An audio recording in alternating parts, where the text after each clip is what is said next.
A gente fala agora do Vasco com a Lívia Laranjeira. Ô, minha amiga, a temporada do Vasco começa já na semana que vem contra o Maricá pelo Cariocão e tem reforço chegando na área. Boa tarde.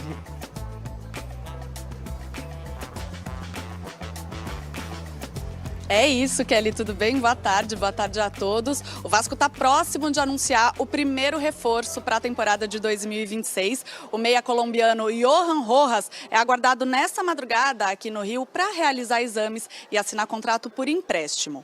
Com a chegada do Rojas, o Vasco ficaria com 9 estrangeiros no elenco, que é o limite permitido pela CBF. Cada clube pode relacionar no máximo 9 jogadores nascidos fora do país por jogo. E o Vasco ainda está tentando a contratação de pelo menos mais um, o zagueiro uruguaio Alan Saldívia, que está no colo-colo. Mas há também a expectativa por algumas saídas. Nomes como Garré, Esforça não estão nos planos do Fernando Diniz. Bom, o Vasco estreia no Carioca no próximo dia 15 e deve, nessas primeiras rodadas, jogar com aquele time mais alternativo, né, com peças mais jovens, jogadores que não vinham sendo muito aproveitados, mas já está com o elenco completo. Os últimos a voltarem das férias foram o Coutinho e o Ryan. Eles se reapresentaram ontem de manhã. Hoje tem treino no período da tarde, então, com esse time completo, Vasco dando esse pontapé inicial na temporada. Kelly. Obrigada, Lívia. Vamos falar do Vasco, treinou com o grupo completo nesta quarta, o meia Felipe Coutinho, o ataque de Ryan, que pediram dispensa do treinamento no primeiro dia, né, da reapresentação. Eles foram lá, se apresentaram normalmente, já estão integrados ao grupo. O Cruz Maltino estreia no Carioca contra o Maricá, na próxima quinta, às 9h30 da noite. Falando sobre contratações, o presidente Pedrinho está atento no mercado, mas ainda não foi agressivo na busca de novos jogadores. E vocês acham que o Vasco tem um bom time, o elenco está fechado, precisa de reforços pontuais? O que pode pintar aí no Vasco? Vene Casagrande, informação de agora, o Vasco acertou a contratação do Saldívia, Alan Saldívia, junto ao Colo-Colo. Conta pra gente aí, Cruz Maltino vai comprar 50% dos direitos do zagueiro e também terá a opção de compra 20% dos direitos do jogador. E é drone, Vene? É isso, porque assim, E só aí, para fechou? contextualizar para o torcedor que está nos assistindo, lá no Colo-Colo, eles utilizam a base da votação para decidir sobre venda, compra de jogador, eles são assim. Então, hoje teve a reunião e eles votaram a favor para essa saída do Alan Saldívia, que fez um esforço absurdo, porque, entre aspas, bateu a mesa falando, ó, eu quero ir para o Vasco da Gama, eu aceitei a proposta, me ajuda aí, me negocia, beleza. Aí teve essa votação, no fim das contas o Vasco acertou a compra do jogador de 50% por $1,5 milhão e tem uma opção de mais 20%. Então o jogador, ele está a caminho do Vasco da Gama. Bom negócio, né? Bom negócio. No fim das contas, um bom negócio entra muito naquele assunto que a gente debateu aqui durante a semana sobre a convicção. Fernando Diniz entende que é um zagueiro que pode agregar, a diretoria entende que é um zagueiro que pode agregar. Achei legal a convicção da diretoria. Se vai dar certo ou não, aí depende de muitos fatores. Agora, eu estou vendo muito torcedor vascaíno reclamando nas redes sociais sobre a postura, digamos, do Vasco da Gama, assim, ainda tímida no mercado. Pouco agressiva. Pouco agressiva, mas eu acho que o torcedor ele precisa alinhar expectativas. Estamos falando de um Vasco da Gama que não goza de muito dinheiro em caixa para poder fazer contratações. Ainda mais contratações de impacto, aquelas de parar aeroporto. Então o torcedor ele precisa definir, ou o clube ele entra no caminho para se ajustar financeiramente falando, ou o clube vai continuar naquele caminho de fazer loucuras financeiras e continuar devendo aquilo que não consegue pagar. O que o torcedor prefere? Depende. E aí cada um tem a sua escolha. Eu, particularmente, como torcedor e até mesmo como jornalista, comemoro a postura time do Vasco da Gama porque está tendo responsabilidade financeira.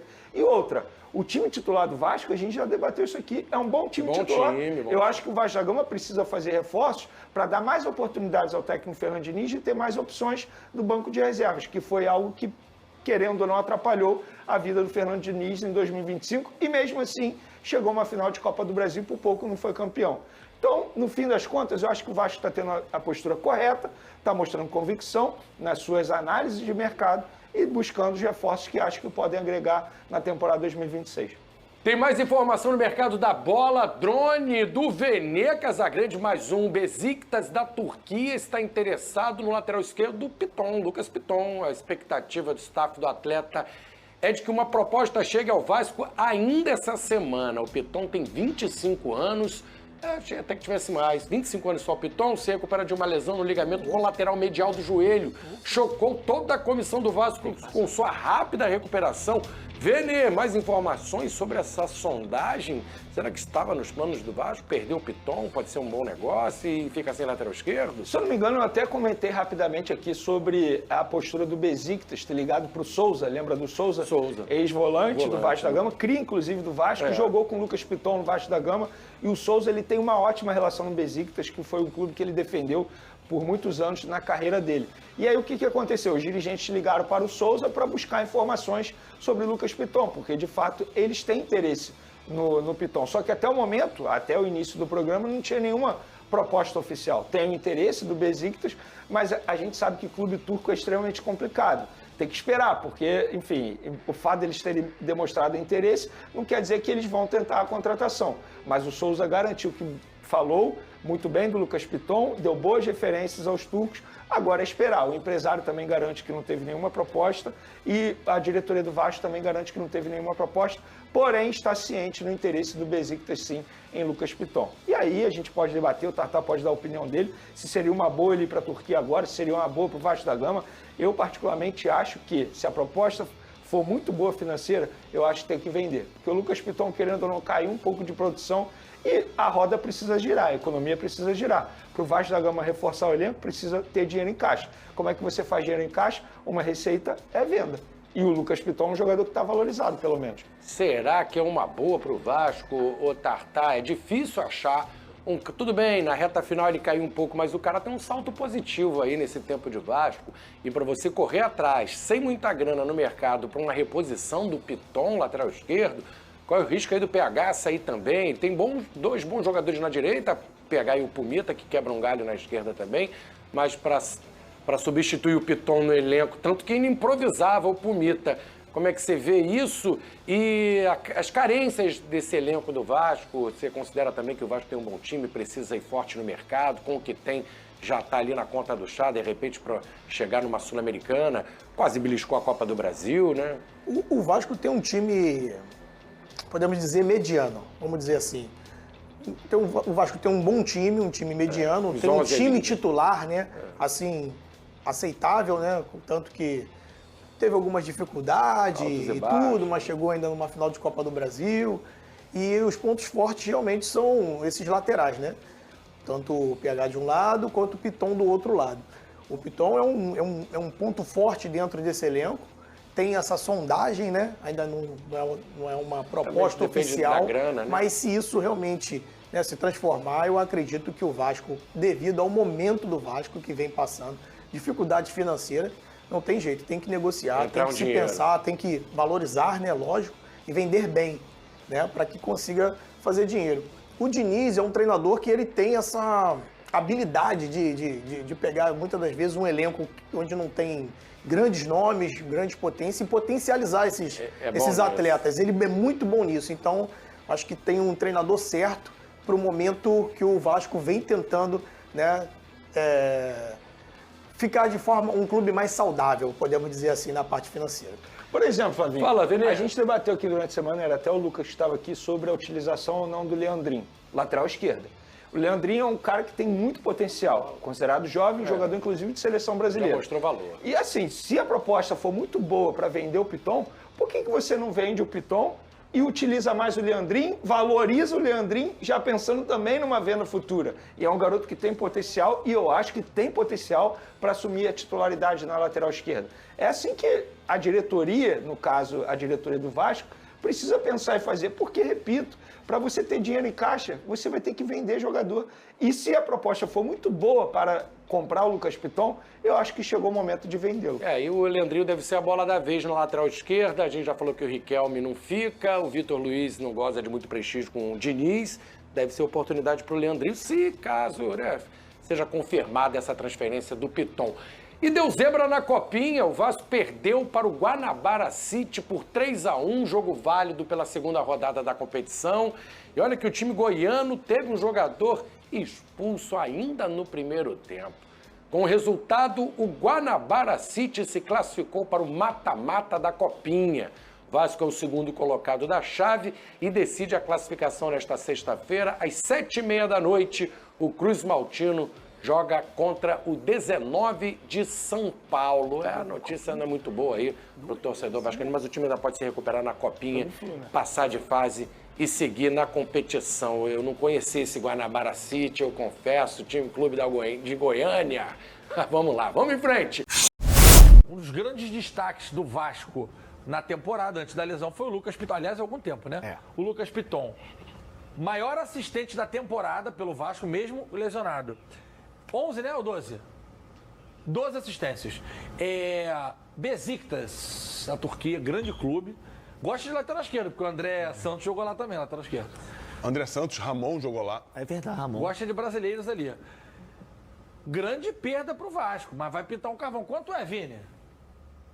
Quanto é o carvão? Acho que é 6 euros. Tá negociando ainda ao interesse, mas acho que é 6 euros. Acho que é 6 euros. GV, eu acho que primeiro pro Vasco, assim, é necessário você saber para vender quem vai ser a peça de reposição do Piton. Porque depois da lesão dele, quem jogou pelo lado esquerdo foi o Puma, improvisado. O Puma que é lateral direito. O Vasco tem o Leandrinho, tem o... não sei se o Vitor Luiz ainda tá, mas são jogadores que não tiveram espaço na temporada. Então, se vender o Piton, vai ter que ir no mercado. 35 mil de reais. 35 milhões. Assim, 47? Quanto é o valor que você falou, então? 47 milhões? Não, pô, mas aí é papo de maluco. Então é quase 6 milhões, 8, aí a gente faz as contas. 6, mas pode chegar a 8. Hoje que deve tem, ter negócio de 6. bônus. Deve ter 6 bônus. vezes 6, 36. O euro tá um pouquinho menos de 6. Por volta de 35 milhões de reais é o valor que o Besiktas quer inicialmente. Aí pode variar para lá e para cá. 35 conto. Eu, assim, sendo muito sincero, GV, eu não sei se eu aceitaria esse negócio, não. Eu acho que, antes de tudo, você precisa observar bem o mercado, porque a gente viu como o Vasco sofreu, principalmente no sistema defensivo, até essa janela de transferências do meio do ano, que aí conseguiu encontrar a melhor maneira, né, com o Cuesta e com o Robert Renan. E o Piton, como você falou, o Piton, ele tem sido, nos últimos anos, uma das principais peças do Vasco. Então, eu acho que para vender o Piton teria que ser algo, na minha avaliação, tá? Só venderia se eu tivesse engatilhado com alguma outra peça que encaixaria na equipe. Claro que não dá para saber antes, mas não dá, porque para mim não dá é você vender no escuro por um valor que para mim é baixo. Ah, mas o Piton não é mais nenhum garoto. Beleza, mas eu acho que o que ele entrega dentro do campo é suficiente para ele custar mais do que 6, 7, 8 milhões de euros. Eu não... O Puma foi muito bem da lateral esquerda, o Vitor Luiz está sendo liberado, foi embora. A gente... Leandrinho não teve tanta oportunidade. Que é um cara que, quando subiu muito bem, acabou perdendo espaço. O Vasco também oscilando muito esportivamente, tecnicamente, passando por dificuldades. Mas é importante a gente falar isso aqui também. Eu gosto muito do Piton. O maior assistente do Verratti. O Verratti sentiu uma falta do Piton do caramba quando ele tá fora. Quando o Piton machucou, o Verratti caiu um pouco de produção. É isso aí. Piton, maior assistente da temporada do Vasco, Verratti, artilheiro do Brasil do Vasco. Isso. Nenhum dos dois terminou a temporada como titular. Como titular. É importante o Flavinho falar isso também. Mas defensivamente, o Piton sempre teve muita dificuldade. Isso é claro a gente falar. Mas não estava no Vasco, né? Se joga pra frente como ele joga, estava no Real Madrid, não estava no Flamengo, não estava no Vasco. Perfeito. Boa colocação. Então tem que saber o quanto pesa para cada lado. Porque o Vasco está num momento que não pode desperdiçar 30 milhões de euros, 35 milhões de euros. É óbvio que o setor, né, de mercado, de scout, se estiver observando alguém à altura para chegar para ele, até um pouco de qualidade técnica ofensiva um pouco menor, mas ofensivamente tem o Andreas Gomes pelo lado, que pode fazer a função do fundo do campo. Mas é o que o Bigode falou, cara. Você vai perder o principal jogador do seu time por 35 milhões de reais. É o contexto. Você tem que escolher um lado que vai ficar mais deficitário. Ou a parte ofensiva do campo, ou o bolso. Eu vou te dizer mais, filhão. Não é informação nenhuma, mas é um feeling. Vai chegar a proposta pelo Andrés também, pelo colombiano. Vai chegar, porque ele é emprestado, e aí quem decide pode ser o outro clube. E assim, o que ele jogou de bola nos últimos 2 meses é um negócio assustador. A gente não sabe o contrato. Normalmente esses contratos têm uma cláusula de repasse. Quando o clube no qual detém Qual o time dele mesmo? Os direitos federativos. É o Lille. É o Rene. É o Rene. Se o Rene vende, o Vasco pega uma parte, mas perde o cara. Mas perde o cara. Isso aí. Isso é verdade. Até porque tem um percentual de vitrine. Isso acontece nos contratos. Que é justo, né? Por ser vitrine tem 20%, 30% aí é acordado entre os clubes. Nos últimos 2 meses, ele foi, pra mim, um dos 3 melhores atacantes. Na minha do futebol opinião, brasileiro. foi um dos melhores. Isso aí, do Brasil. Concordo do com você. Brasil. Só que assim, o problema é se alguém chegar lá no Ren e falar, eu quero comprar. E abrir o bolso. Inclusive o Clube do Brasil, tá? Que tem carvão pra chegar um Cruzeiro, um Já Palmeiras. falamos sobre isso aqui. Verdade. Se é Vasco, tá na colina.